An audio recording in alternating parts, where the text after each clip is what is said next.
Amen. Amen.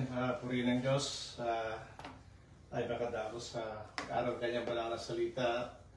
At bago lahat ay binabati ko kayo ng Happy Resurrection Day. Amen. At salamat sa Panginoon. At napakaganda po yung pag-aaral natin kanina.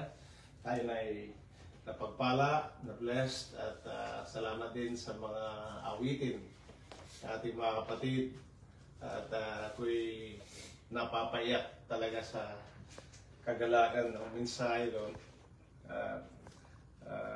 Hindi lang sa mensahe, ang ganda rin ang boses ating mga kapatid.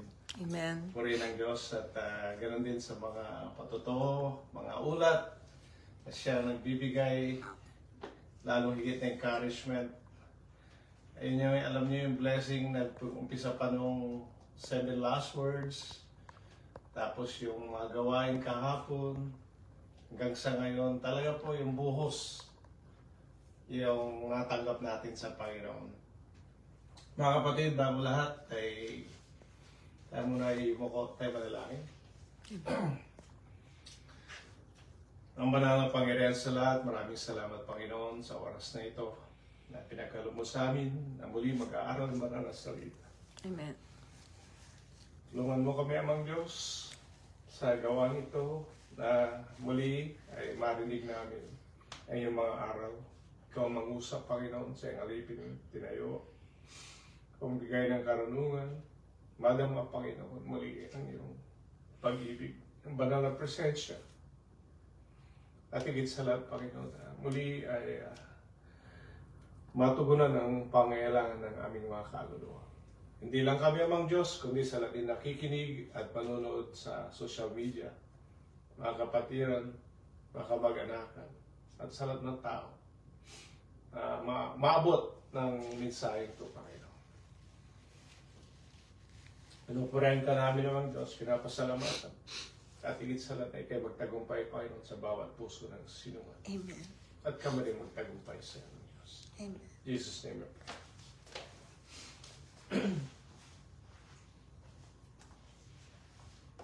Sa ating pag-aaral ay dito natin pagbabasyan sa mga taga-Roma. Romans 8, chapter 31 hanggang verse 39. Babasahin ko na lang po, sundan nyo na lang po. 8:31 ng Romans hanggang 39. Ano ang ating sasabihin sa mga bagay na ito? Kung ang Diyos ay kakampi natin, sino ang laban sa atin? Siya na hindi pinagkait ang kanyang sariling anak, kundi binigay dahil sa ating lahat. Bakit hindi namang ibibigay sa atin ng walang bayad ang lahat ng mga bagay? Sino ang magsasagdal ng anuman laban sa mga hirang ng Diyos? Ang Diyos ay ang umaaring ganap. Sino ang hahatol? Si Kristo Jesus na namatay o yung nabuhay na maguli sa mga patay na siyang nasa kanan ng Diyos, na siya namang namamagitan dahil sa atin. Sino ang maghihiwalay sa atin sa pag-ibig ni Kristo? Ang kapighatian, kahapisan, o ang pag-uusig, o ang kagutom, o ang kahubaran, o ang panganib, o ang tabak. Gaya ng nasusulat, dahil sa iyo kami pinapatay sa buong araw. Kami ay nabilang na parang matupa sa patayan. Hindi kundi sa lahat ng mga bagay na ito, higit pa sa mga mapagtagumpay sa pamagitan niyang sa atin ay umiibig. Sapat ako'y naniniwalang lubos na kahit ang kamatayan man, kahit ang buhay, kahit ang mga anghel, kahit ang mga pamunuan, kahit ang mga bagay na kasalukuyan, kahit ang mga bagay na darating, kahit ang mga kapangyarihan, kahit ang kataasan, kahit ang kababaan, kahit ang manalimbang nilalang, ay hindi makapaghiwalay sa atin sa pag-ibig ng Diyos sa Kristo Jesus sa Panginoon natin. Pamagat po ng pag-aaralan natin, the victory of life in the Spirit. Marami na mga kapatid, sabi nga, ang tagumpay ng buhay sa Espiritu. Kung naalala natin yung message ng 7 last word sa accomplishment, sabi, nabanggit natin doon na yung pinakadakilang katagumpayan na natamo ng tao dito sa libutan Ito sa pamagitan ng ating Panginoon. At doon sa katagumpayan, mga minamahal na kapatid, tayo ay nakabahagi. Na sa ngayon, sa lahat ng tinatamo nating katagumpayan sa ating buhay, sa material at sa spiritual, lahat sa mga Kristiyano, dahil sa ating Panginoon. Siya ang dahilan lahat. Mga minamahal na kapatid,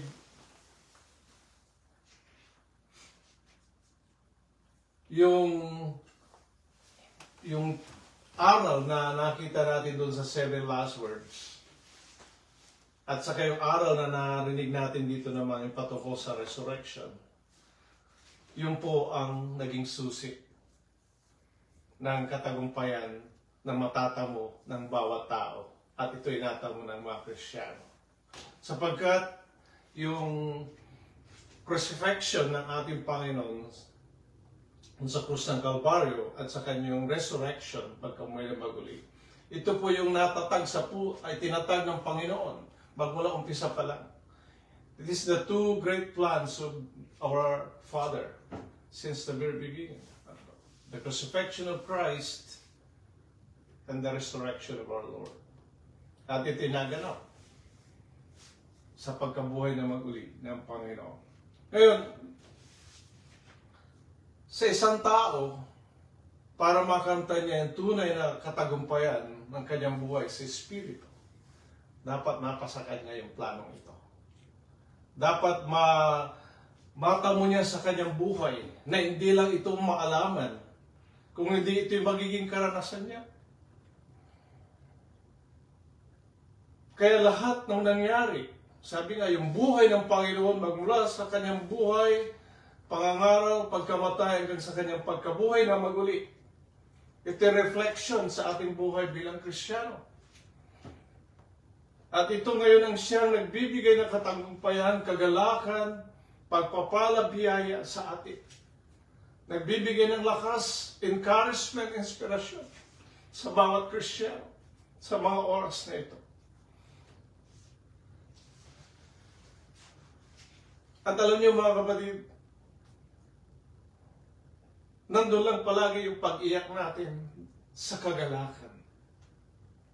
Lalo tayong nagtutumibay, lalo tayong nagkakaroon ng inspirasyon na maglingkod sa Panginoon, magpapatuloy. Alam niyo ba nangyari? Na nung naalaman ng mga apostol na nabuhay na maguli ang ating Panginoon, doon na nag-umpisa yung kagalakang hindi masayod. Sabi nga, kalakasan na napunta sa kanila hanggang sa kapanahon natin ngayon, sapagkat ano ang dahilan? Yun ang dahilan, yung resurrection. Nagkaroon sila ng living hope. Amen. Yung kinanta ni Brother Ricky kanina, sa Sister King, napaganda po. Kaya ako'y naiiyak doon. At ano ba nangyari? Hanggang sa kamatayan, sinacrifice nila ang kanilang buhay dahil alam nila na hindi walang kabuluhan ang kanilang buhay at ang paglilingkod nila sa Panginoon. Binigay sa atin ang halimbawa ng Panginoon, ng mga apostol, ang ating mga naunang kapatid sa atin hanggang sa kapanahunan natin. Ito ay magpapatuloy, yung katagumpayan, yung buhay natin sa Espiritu. Sapagkat hindi lang natin naalaman yung dakilang plano ng Panginoon, kundi tayo nakabahagi. Nanawa, huwag na tayong hihiwalay doon. Napakaganda ng aral. Hindi tayo doon sa mga nagse-celebrate ngayon ng Esther. Tayo doon sa nagse-celebrate ng resurrection. Mga kapatid, hindi tayo nakikiayon doon sa mga bagay na yun, sapagkat yung celebration ng resurrection, pagkabuhay na maguli, is more about our spiritual life. Hindi ko naman sinasabi na hindi tayo pwedeng mag-relax. Hindi tayo pwede magbakasyon, makapiling ating minamahal. Kung hindi the way our life, the way we celebrate our life is about how the Lord celebrate the life when He's in this world. Paano bang ginawa ng Panginoon? Sinelebrate niya sa pamagitan ng pagsunod sa kalooban ng Diyos. Sinelebrate niya sa pag binigay ang kanyang sarili as a sacrifice, as a living sacrifice. Namatay siya, nabuhay na maguli. Nawa, ganun din ang ating pag-celebrate. Naghirap siya, meron din tayong dadanasin hirap. At dito sa ating pag-aaralan, ito yung mga kaparanan dito, bakit nagkaroon ng katagumpayan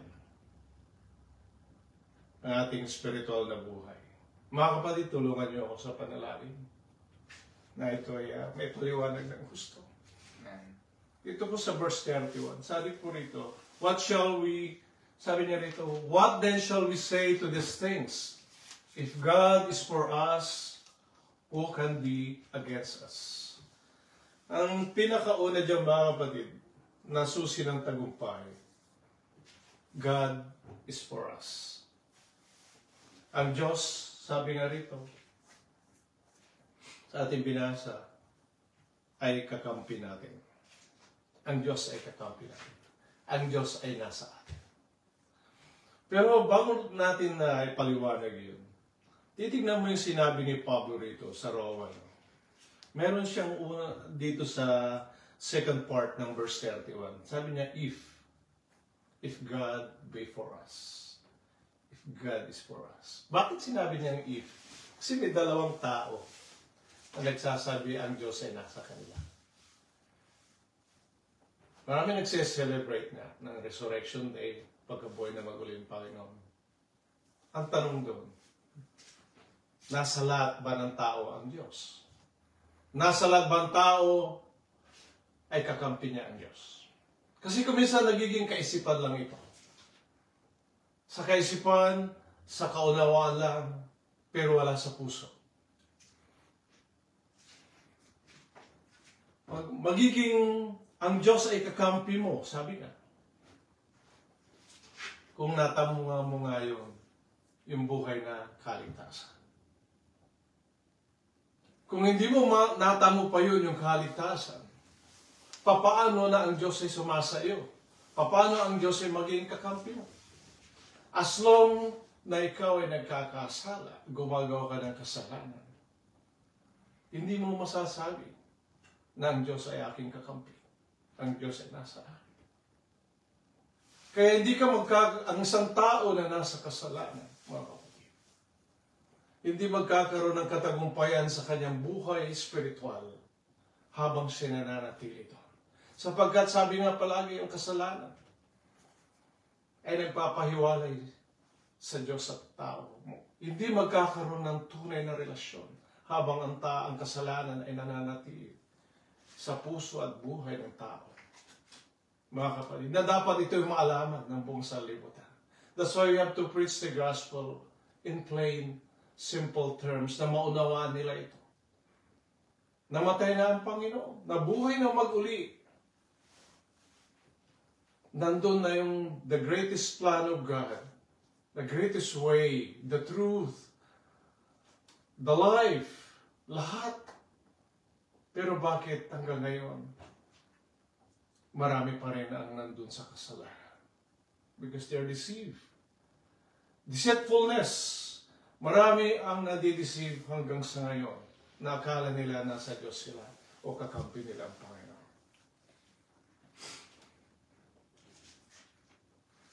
Mga kapatid, sabi rito sa ating binasa, ano ang sasabihin ng mga bagay na ito? Kung ang Diyos ay kakampi natin, sino ang laban sa atin? Ngayon, pupunta tayo sa buhay sa Kristiyano na ligtas. Paano masasabi ng Diyos na sa iyo sapagkat natamo yung kaligtasan? Tinanggap ka ng Diyos Ama dahil sa Panginoon.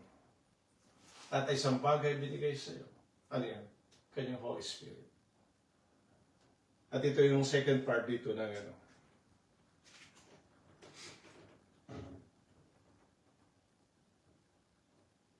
Na sinabi dito sa verse 1. Who can be against us?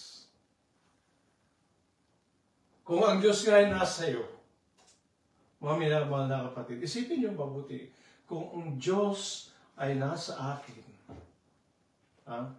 sino ang lalaban sa atin?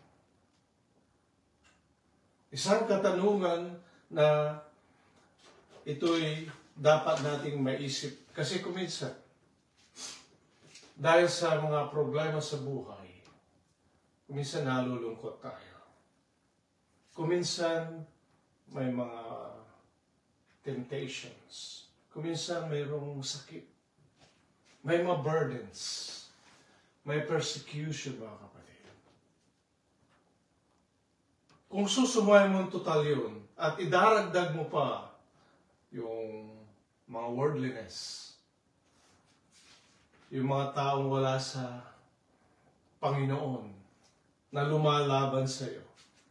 Ba din yung mga modern Pharisees sa kapanahon natin, yung mga sekta denominasyon, mga false religion. Dagdag natin yung kamatayan. Kuminsan. Mga kapatid, ang tanong, who can be against us? Kung ang Diyos ang kakampi mo, ilagay natin sa individual na karanasan. Ikaw at sa kan Diyos, mga kapatid, against these all things. Lahat ng mga bagay na ito. Ano sa palagay mo ang mangyayari? Ang kakampi mo yung the most powerful God. Ang ating Panginoon, nagbigay ng kanyang buhay, tunay kang nagmahal sa iyo, niligtas ka, nabuhay na mag-uli, at sabi niya, nakaupo sa trono sa kanan ng ating Diyos Ama. Iyan ang kakampi mo. And yet, kuminsan, dumating yung araw na para ba tayo manlulupay-pay. Pero sabi nga, tao lang tayo. But this is an assurance na mapagtatagumpayan natin yung mga bagay na yan. Tandaan natin, ano po? Who can be against us? The devil is against us. But God save us from sin. Masigit na mga pangyarihan, yung dugo ng Panginoon. And mga kapatid na nasa atin. Sabi ko nga pala nung last na preaching, nasa atin yung DNA na ng Panginoon. Alam niyo ba ang DNA? Ito yung panlaban sa mga sakit. Nagbibigay ng immunity yan kung talaga ano mo yun. Pag-aaral mo ngayon siya. Yung DNA doon makikita yung lineage. Kikita mo kung ikaw ay ikaw talaga ay anak. Tunay na anak na yung magulang. Ngayon tayo adopted. Tayo anak ng Diyos na. Dahil sa ating Panginoon. Ngayon ang tanong doon. Sabi ko nga, di ba, i-compare mo yung dinaranas nating kahirapan, mga problema bilang Christian. With Christ in my vessel, sabi niya. Yung kantang yun? Christ in my vessel, I can face this storm. I can smile at the storm. Yeah, I can smile at this storm. With me and Christ together with my brethren, because of their support and prayer, it makes an unconquerable. Hindi lang tayo minority, we are majority. That's the greatest advantage we have sa Panginoon.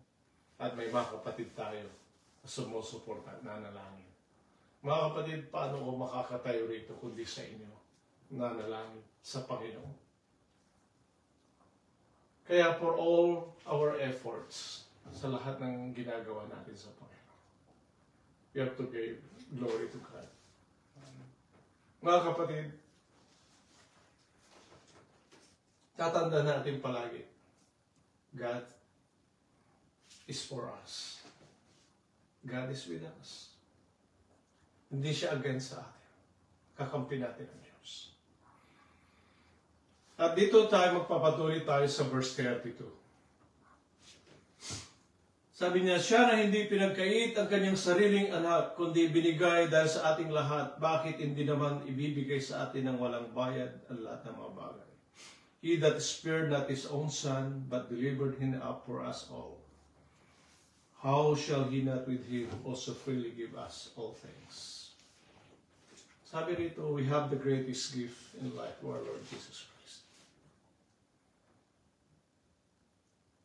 Mga kapatid, ito yung victory of life. Nasa atin ang Panginoon in a sense na binigay sa atin ang Panginoon. Thanks. We have to thank the Lord. We thank God for the greatest gift, sabi niya rito. Ngayon sabi rito sa first part ng verse, siya na hindi pinagkait ang kanyang sariling anak, kundi binigay dahil sa ating lahat. Tapos yung second part of verse, bakit hindi naman ibibigay sa atin ng walang bayad at lahat ng mga bagay? Titingnan mo yan. Kung yung pinakadakilang bagay na pangailangan ng tao, natugunan sa pamagitan ng Panginoon. Yung anong dakilang pangailangan? Yung salvation. From sin. Ang dakilang pangailangan ng tao. Kung minsan sabihin nila pagkain, pananamit, bahay, pera, lahat yan. That's just only temporal needs ng tao. Kasi ang tao doon nakapokus palagi sa temporal needs. Kasi yun ang nakikita eh. Hindi nakapokus dun sa mga bagay na nakita na mas dakila. Mga dakilang kayamanan ang gagaling sa Panginoon sa pamagitan ng spiritual. Ngayon, kung nasa iyo ang Panginoon, doon mo higit na maunawaan. Kung nasa iyo na ang Panginoon, sabi nga rito, sa ating binasa, na bakit hindi naman ibibigay sa atin ng walang bayad ang lahat ng mga bagay?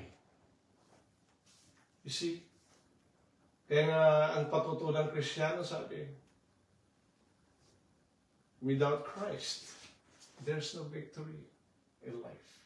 Without Christ, you have nothing.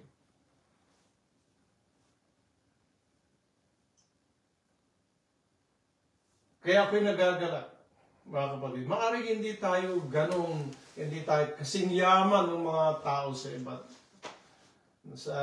nasa ibang lugar o saan. But, for me, tayong lahat mga Kristiyano, tayo mayaman sa lahat. Tayo nasa atin ang Panginoon. Ngayon, meron tayong pangailangang bagay. Yung temporal. Binibigay ng Panginoon naman yun. Temporal good things. Meron tayo, lahat naman tayo kumakain. Meron tayong pananamit. Mayroon din tayong bahay, mga kapatid. But the greatest spiritual blessings in Christ we have. Diba mga kapatid? Isang bagay na napakadakila na nasa atin dahil sa kaligtasan, mga kapatid. We have that righteousness of Christ. Na kung tinitingnan tayo ngayon ng Diyos Ama, anong nakikita niya sa atin? Nakikita niya si Kristo sa ating buhay. Amen? Nakikita niya kung paano niya minahal ang kanyang anak at siya nag-glorify, nalululhati sa ating Panginoon sa kanyang gawa, sa kanyang buhay. Ganon din ang pagtingin sa atin ng Diyos. Isipin niyo yung mga kapatid. Amen. Alam mo ba na pag tumingin ka sa isang pamilya, makita mo yung isang anak. Sabi niya, kamukha-mukha ng ama niya. Kamukha mo yung kapatid mo, sabi. Mga kapatid, ganyan ang mga Kristiyano. Nakikita ang Diyos Ama ang Panginoon sa atin. Kaya yung mga Kristiyano, saan ka bang pumunta? I'm talking about the true Christians. Pare-pareho silang mananalita, mananamit, maging sa kanilang mga aral sa kanilang buhay. Because nandun yung unity. Unity in doctrine, in spirit, unity in love, everything. Amen. Napakahalaga yun, mga kapatid. Sabi nga, hindi tayo nakikipag-compromise. At yun ang napakaganda. That yung highest spiritual blessing nasa Panginoon. Binago ang buhay, nagkaroon ka ng bagong buhay sa Panginoon. Bagong pag-asa. We got that new living hope in Christ. Kahit nandito tayo sa lupang ito, saan man tayo naroroon. Minsan nahihiwalay tayo sa mahal sa buhay. Nahihiwalay tayo sa mga kapatiran, maging sa gawain. Mapupunta tayo sa isang lugar, namimiss natin, pero mga kapatid, tandaan nyo, kasama niyo ang Panginoon. Ano ang dahilan? Kagabi, saan tayo napunta? Napunta tayong Quirino, napunta tayong Katarungan, punta tayo ng Hong Kong. Mga kapatid, how can you do that? Dahil sa Panginoon. Amen. You know, those spiritual services are blessing to each and everyone. Amen. Kahit saan, kahit yung mga nakarang services ko minsan nire-replay ko, ako'y napapagpala. Binigyan tayo ng Panginoon ng puso na nagmamahal sa gawain. Amen. Nagkaroon tayo ng appetite na yun lang ang magiging kabusugan natin, mga kapatid. Amen. Sa pag-aaral ng kanyang banal na salita, sabi nga, pag-meditate, pakikinig ng mga mensahe ng bawat mga kapatid sa Panginoon na ginagamit. Napakaganda. Sapagkat yung mga yun ay nagkakalakip-lakip na binibigay ng Panginoon sa pagtagumpay ng bawat isa ng kanyang iglesia sa lugar na ito. Nasa mahuling araw, mga minamalang kapatid, lalo pa na magniningning. Yung mga banal, lalo pang magpapakabanal. Yung malinis, lalo pang magpapakalinis. Pero gumagawa rin ng kalaman. Dahil marami pa rin tumatanggi sa kanyang ebanghelyo. Pero sabi nga, nagtagumpay ako, sabi ng Panginoon. Magtatagumpay din kayo. Amen. Sometimes, mga minamahal kapatid, isa pang palagi ito pinapangaral yung sanctifying grace. One of the high spiritual blessings, sanctifying grace. Ito'y personal at individual na karanasan ng bawat Kristiyano. Pag dumating ka na doon sa lugar na yun, saka mo lang marirealize bakit ang tagal ng panahon bago ko ito natamo. At tapos sabi mo, sayang, napakaganda pala ang kalalagayan nito. Can you imagine na sasabihin sa'yo, sa halimbawa lang, pero mahinang sa halimbawa.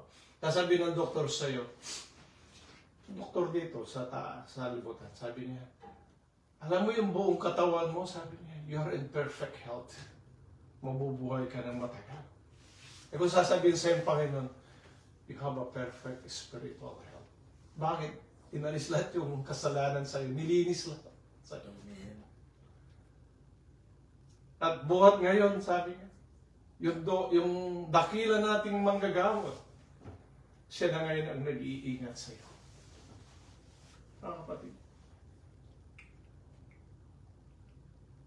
Nasa kanyang kagandahan loob sa kanyang pag-ibig sa atin, palagi siya, nandyan siya, nung umaalala sa atin sa lahat ng oras. Siya nag-iingat sa atin. Sapagkat ipinagkaloob na natin ang kanyang buhay sa kanya. Na nakala ng buhay na ito sa paglilingkod. Na hinandog natin ating buhay.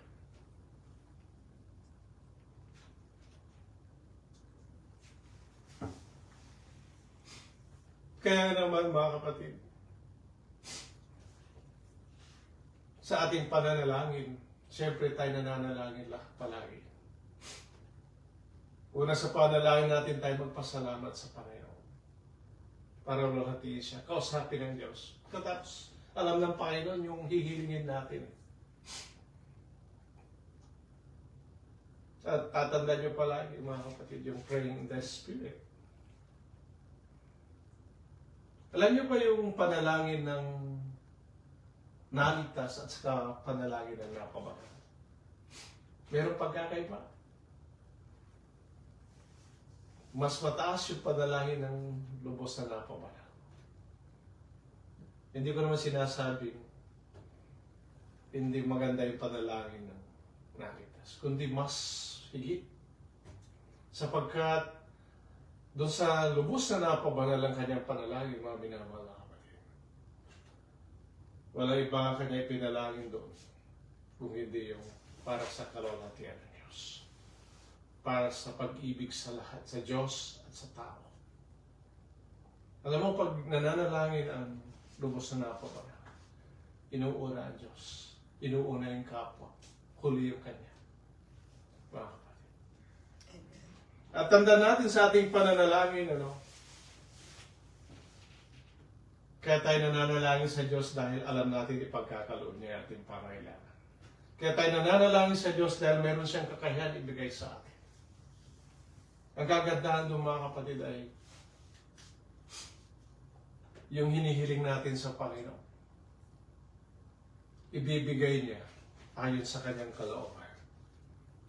At ayon dun sa panahon na ibigay sa atin sapagkat yun ang perfect time para sa atin. Ito yung pinaka-the best para sa atin. Yung time ng Panginoon ibibigay ko. Kasi marami nang hiniling sa Panginoon. But, yung iba binigay, iba hindi pa binibigay. Pero itinuruan tayo ng Panginoon. Na yung pala, kung minsan tayo pinaghihintay ng Panginoon sapagkat hindi pa yung time na ibibigay niya sapagkat kung ibinigay niya, yun ang perfect.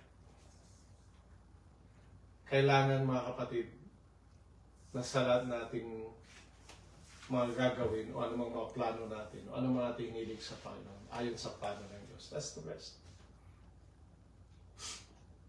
Kaya kung minsan pinapanalangin natin yung ating mga kamag-anakan na hindi pa naligtas. But kung minsan, kung kailan tayo lumalapit na nanalangin sa Panginoon, parang mga napakahirap silang ilapit. Pero mga kapatid, tandaan natin, balang araw, darating araw, dahil sa panalangin ng mga matuwid, panalangin kanyang mga anak, mga yan din ay tatanggap. Amen. That's our hope. At alam natin na ang panalangin ng matuwid ay pinapakinggan ng ating Panginoon. Eh, pagpatuloy natin mga kapatid dito sa Romans 8 verse 33. At sino ang magsasakdal ng anuman laban sa mga hirang ng Diyos? Ang Diyos ay umaaring ganap. Who shall lay anything to the charge of God's elect? Is God that justifies, sabi niya rito. Eh kung titignan mo rito, sino magsasakdal? Ano man laban sa mga hirang ng Diyos? Kung minsan yung word sa Tagalog, sinasakdal, para bang dadalhin ka sa korte. Pero kung isi-simplify mo yan, the word is accuse. Somebody or some people is accusing us. Sino ba nag-a-accuse sa mga Kristiyano? Sino bang nagsasagdal? Sino bang nag-iisip ng masama sa mga Kristiyano? Kasi siyempre walang iba kundi yung mga kalaban ng Panginoon. Nung nasa Panginoon na tayo, lahat ng kumakalaban sa Panginoon, kakalabanin din natin. Sabi ng Panginoon, kung ako ay pinersecute nila, ipipersecute din kayo. Pinatay nila ang Panginoon, papatayin din kayo. Inalimura, anumang ginawa nila sa Panginoon, gagawin nila sa atin. At number one, mag-aagis yan ng Diablo. Kasi dati tayo doon. Kasi siraan tayo. At gagamit din siya tao na sisira sa mga Christian. But then, kung titignan mo rito mga kapatid, dito sa sinabi rito, sino magsasagdal na anuman laban sa mahirang Diyos, ang Diyos ay ang umaaring ganap. Kahit anumang ibato sa'yo, anumang persecution, anumang gawin sa'yo na masama, mga kapatid, ang Panginoon ang siyang umaaring ganap. Lahat ng ibinato nilang masama sa Panginoon, napunta sa wala. Nakala nila nagtagumpay sila sa Panginoon nung naipako siya sa krus. Pero hindi nila alam na yung pagpako nila sa krus sa Panginoon, yun ang katagumpayan ng Panginoon na may sagawa yung kalooban ng Diyos Ama. Nung siya'y namatay, tinilagyan nila ng malaking bato doon sa grave. Pero hindi yun ang dahilan. Dahil nabuhay na maguli ang Panginoon sa pamamagitan ng kanyang kapangyarihan. Mga kapatid, ano ang ating masasabi rito? Kung pupunta ka rito sa verse 34, ito yung binasa ni Brother Romel kanina. Sabi niya, basa natin sa verse 34, sino ang hahatol? Si Kristo Jesus na namatay o yung nabuhay na maguli sa mga patay na siyang nasa kanan ng Diyos na siya namang namamagitan dahil sa atin.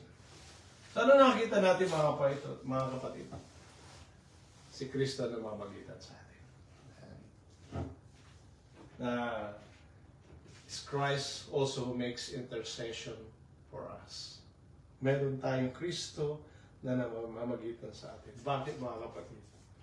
Nung nabuhay dito ang Panginoon sa lupa, naranasan niya yung hirap. Ano ba pinanganak siya sa mahirap? Pinanganak siya mahirap at nung siya umpisa ng mangaral, sabi nila, di ba ito anak ng karpentero? Nagugulat sila sa pangangaral nila sa Panginoon. At kahit gumagawa na siya ng himala, nagpapagaling siya ng may sakit, bumuhay siya ng patay, lahat. Mga kapatid, hindi pa nila matanggap. Hindi pa nila matanggap. At alam niyo kung bakit hindi nila matanggap? Naiinggit sila eh. Naiinggit sila na bakit nagagawa niya yung mga yan. Kundi dapat sana sumampalataya sila na siya yung Misaya. Ngunit ang nangyari, lalo pa nila itong pinersekute ang Panginoon at sinabi ang impostor at pinapatay. Mga kapatid, Panginoon naranasan niya lahat siya. Na alam niya na sa sanlibutan ito, na pag-alis niya na ang kanyang mga anak ay uusigin din. At yun ang nangyari. Inusig lahat yung mga Kristiyano hanggang sa kapanahon natin, uusigin din tayo. Na sa lahat ng Kristiyano, tayong magkakapatid, mga kapatid. Sapagkat ang Diyos ay sumasa atin at tayo nagpapahayag ng kanyang ebanghelyo ayon sa katotohanan na nakasulat dito sa Espiritu Santo, makakaranas tayo ng pag-uusig. Kaya pangangaral na lang ito. Sinabi mo na ang Kristiyano hindi na nagkakasala, lalabanan ka kagad. Kikutan niyo mga kapatid. Pangaral mo yung kabanalan, lalabanan ka. Diba mga kapatid? Pero anong sabi dito? Ang Diyos ang namamagitan sa atin. Kung ang Diyos palagi namamagitan sa atin, di lalo pa natin higit na pag-ibayuhin yung ating paglilingkod. Kung alam mo na ang Diyos ay kakampi mo, kasama mo sa lahat ng oras, saan ka man dalhin ng Panginoon, hindi ka matatakot. Magkakaroon ka ng boldness, magkakaroon ka ng lakas ng loob. Tingnan mo si Pablo. Malakas ang loob niya nung nandun siya sa mga Pariseo, pero lalong higit na lumakas ang kanyang loob niya nung nasa siya Panginoon. At siya nangaral magmula sa mababa hanggang sa hari. Ipinangaral niya yun. Hindi niya kinakahiya ang Ebanghelyo. Sapagkat, sabi niya, ito ang kapangyarihan ng Diyos sa ikaliligtas ng Hudyo, ng Grego, at sa lahat ng tao. Na dapat ganoon din mga kapatid. Kaya, Kaya tayo inaaralan ng Panginoon dahil kung saan man tayo dalhin, sabi nga, handa tayo palagi na magsalita para sa Panginoon. Amen. At tandaan nyo na sa bawat paglilingkod para sa Panginoon, kasama natin ang Panginoon na doon yung katagumpayan. Kaya sabi mo lang, isa lang naligtas sa iyong ministry. Tagumpay pa rin ang Panginoon dahil mayroong isang kaluluwa na naligtas sa apoy. Mga minamahal kapatid sa Panginoon, mayroon pa tayong bilang panguli dito sa Romans 8:35-39. Sino mag-iwalay sa atin sa pag-ibig ni Kristo? Ang kapighatian o ang kaubaran o ang panganib o ang tabak? Gaya ng nasusulat, dahil sa iyo kami pinapatay sa buong araw, kami nabilang na parang mga tupa sa patayan. Hindi kundi sila ng mga bagay na ito, tayo higit pang mapagtagumpay sa pamagitan niyang umibig sa atin. Yung sa atin yung pag-ibig ng Diyos. Through Christ, we are more than conquerors because of His love. Hindi yung pag-ibig natin sa Panginoon, kundi yung pag-ibig ni Kristo. Pag-ibig ng Diyos na nakay Kristo. Sabi nga rito sa ating binasa, walang sino mang makakapaghiwalay sa atin sa pag-ibig ni Kristo. Bakit niya sinabi yan? Alam mo na the more you suffer, the more you na marami kang problema, pagsubok, lalo na sa paggawa mo sa Panginoon. Sa buhay mo bilang isang Kristiyano. The more you suffer, the more the love of God goes out for you. Alam mo kung bakit? Dahil sumusunod ka sa Panginoon. Bumagawa ka sa Kanya. Kaya lalong kung gaano karami yung adversities, yung mga dumarating sa ating pagsubok o problema, maging sa mga tukso, lalo namang kumaapaw yung pag-ibig ng Diyos. Sa pamagitan ng Kanyang biyaya, makakayanan natin mga kapatid. That's the secret there. Kaya sabi ng iba, bakit? Kung minsan Kristiyano, kala nila walang problema. Dami ng problema ng Kristiyano eh. Daming pasanin. Pinoproblema mo yung problema ng iba. Hindi nagpe-pray mo yun eh.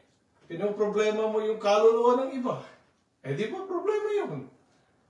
Kung mayroon kang marinig, mabalitaan, nasa masamang, maling relihiyon, maling paniniwala, pinoproblema mo yun.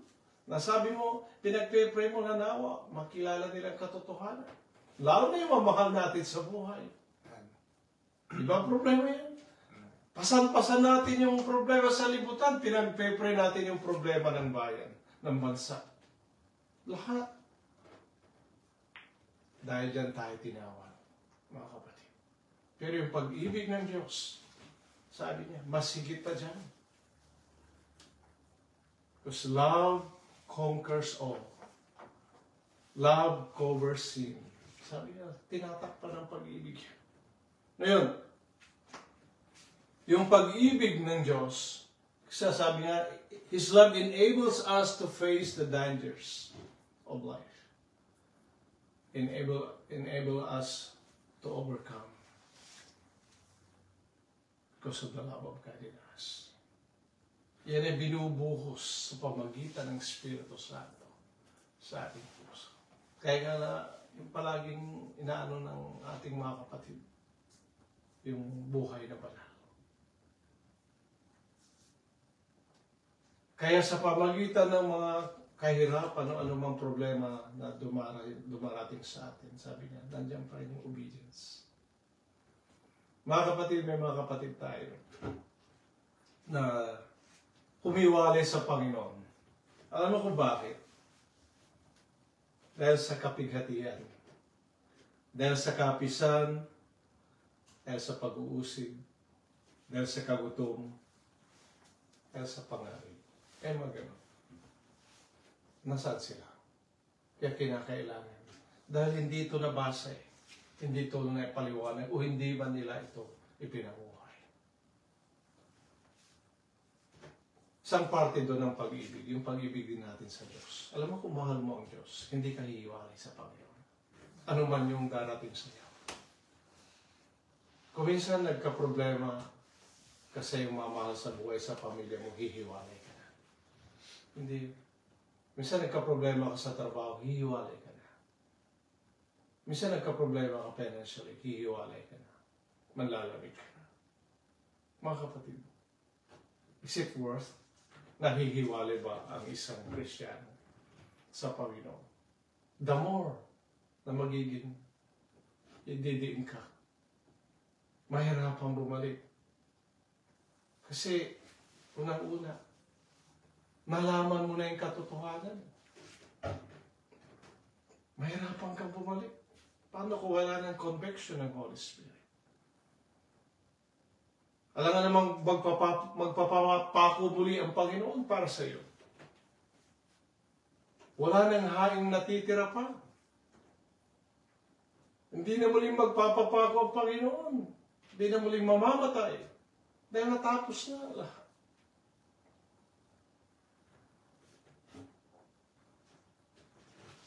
Ngayon, kung minsan sasabihin nila, kino-question pa yun yung karasan na ito. Pero ang nakasulat sa Biblia na hindi lang tayo nananampalataya sa Panginoon, kundi tayo rin ay nakikibahagi doon sa kahirapan ng Panginoon. Alam mo kung bakit? It gives an experience na naharap tayo sa mga problema. At the more you experience troubles, adversities in life, the more you experience the love of God. Lakong gumagawa ang pag-ibig ng Diyos. Tandaan niyo yan. Alam mo ba na yung dumarating sa ating problema, may magaan, mayroong mabibigat.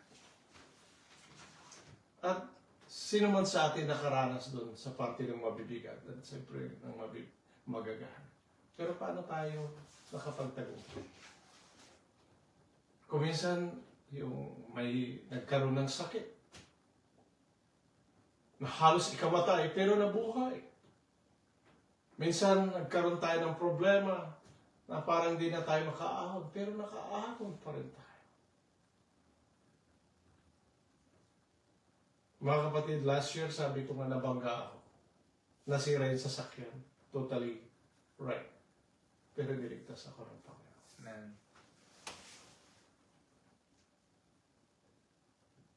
Those things, those times, hindi mo alam.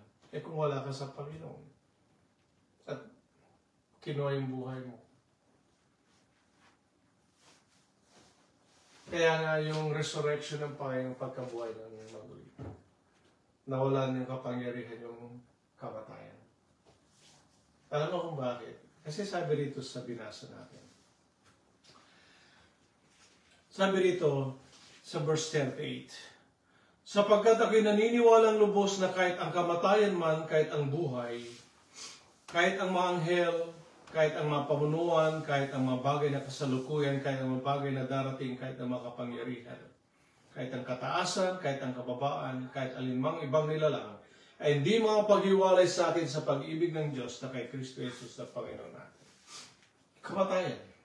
Bakit nawala ng kapangyarihan? Dahil sa Panginoon. Sa resurrection, the message of resurrection is hope, life, ano pa? Yung blessings ng resurrection. At kung namatay isang Kristiyano, saan siya pupunta? Sa Panginoon. Ang mamamatay lang sa atin, yung ating physical, dahil ito ay pupunta saan? Sa grave. Pero ang isang message sa resurrection, magkakaroon tayong immortal body tulad ng Panginoon. Later on. Di ba? Kaya, nung pinapatay na yung mga apostol, na martyr sila, akala ng mga pumapatay sa kanila, tinatapos lang yung buhay. Pero hindi nila alam, yun ang umpisa ng pinakamasayang parte ng buhay nila. Makakapiling na nila ang Panginoon. Kaya nung sabi ni Pablo, to live is Christ, unto thy sake.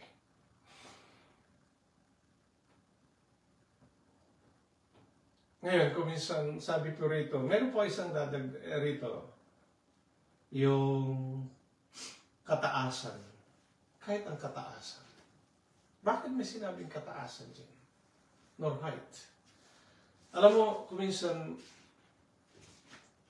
sa isang Kristiyano, no, titiin ka sa labas, may mga taong matataas na tao. Yung matataas yung kanilang achievements, mayayaman sila, mga presidente, mga matataas. But, despite ng achievements na yun, yung mga taong yun, dahil wala sa Panginoon, meron silang arrogance. May kataasan sila eh. Kaya sinabi rito kataasan. Mga kapatid, sabi rito, kahit yung mga yun, hindi makapaghiwalay sa atin sa Panginoon. Ibig sabihin, kahit pahayagan mo ng salita ng Diyos, kaya hindi ka dapat matakot sa mga yun. Sila ang dapat matakot sa Diyos.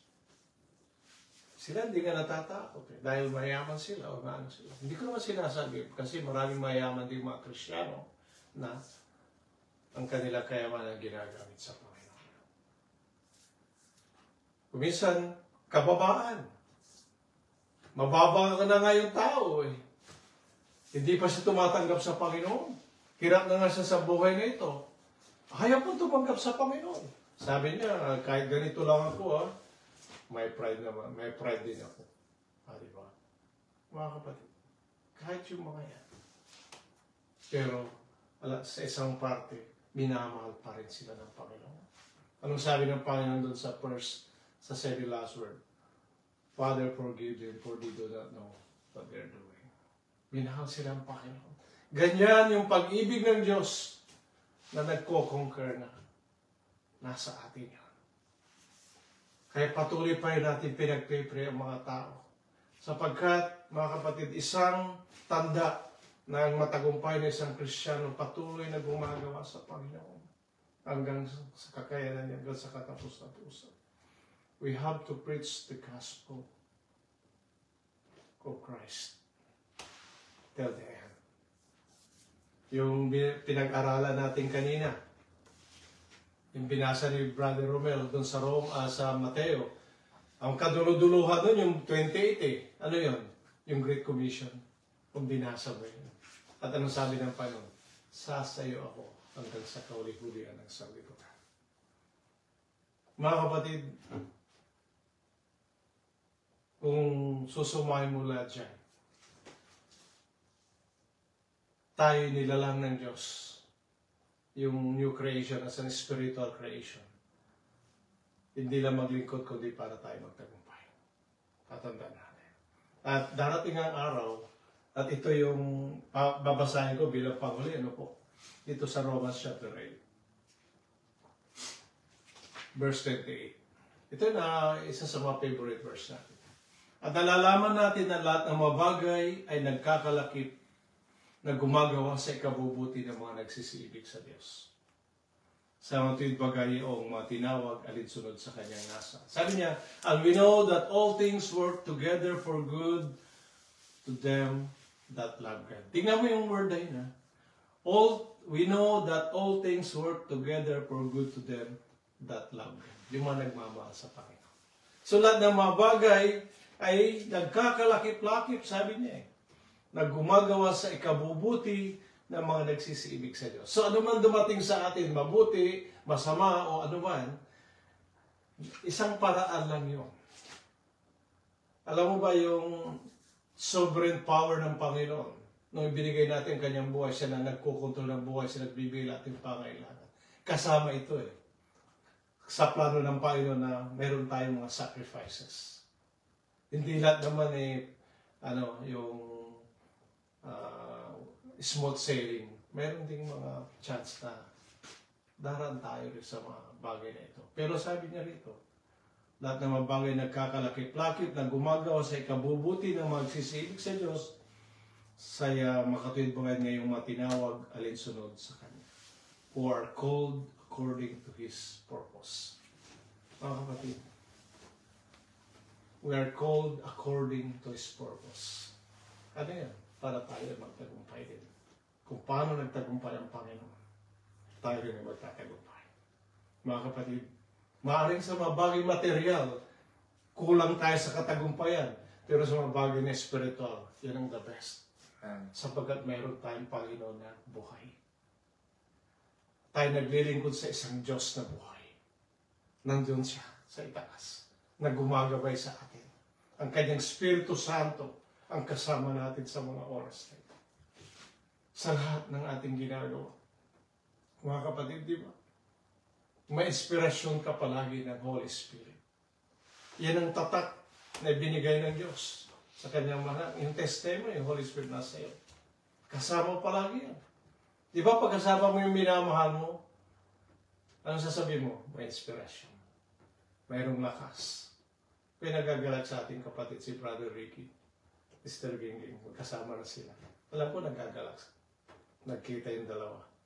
Magagalak sila, magkakasama rin sila yung buong pamilya. Loobin na ang Panginoon sa lalong madaling panahon. Sapagkat ang Panginoon ay Diyos ng kaisa. Amen. Amen? At nawa na sa maiksing mensahe ito, marami pa tayong sasabihin dito na tanda natin. Kung tayo sumunod umpisa, tayo maging masunurin hanggang sa wakas ng ating buhay.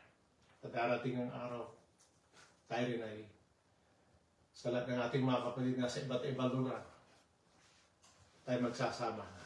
Hindi na tayo muli maghihiwalay. Kasama ng ating mga pamilya na naglilingkod sa Panginoon. Tayo pupunta sa buhay na walang hanggan. That's the victory of life in the Spirit. To God be the glory. Amen. Ay sandali manalangin. Nihiling natin kay Brother Jeff ang panalangin.